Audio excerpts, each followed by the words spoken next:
Any Star Wars fan would know this story. Star Wars The Phantom Menace was one of the most anticipated films of all time.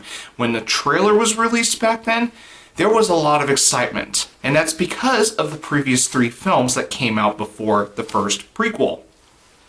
And of course, when the film came out, fans started to realize that this was actually not a good Star Wars film. The cinematography is good for the most part, except for the pod racing sequence where the cinematography got a little repetitive in numerous shots where the camera kept moving a certain way, and it kept moving the exact same way in numerous shots.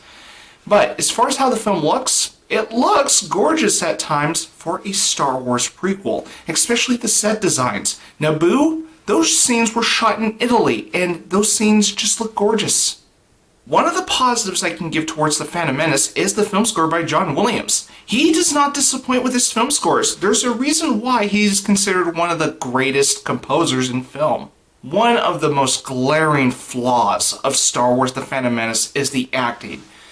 Because many of the performances are wooden. I can never follow these characters because they're wooden. And yes, even the script contains a major contradiction to a major aspect from the original trilogy. And that, of course, is the midichlorians and how Qui-Gon explains how they work in with the Force. The political aspect in Star Wars The Phantom Menace is one of the reasons why I dreaded having to revisit this film from time to time.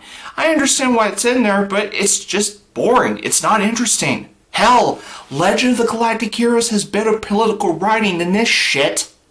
Oh, fuck yeah! As for the plot of Star Wars The Phantom Menace, it was great seeing the introduction of Anakin, I suppose, and the climactic lightsaber duel at the end of the film was great.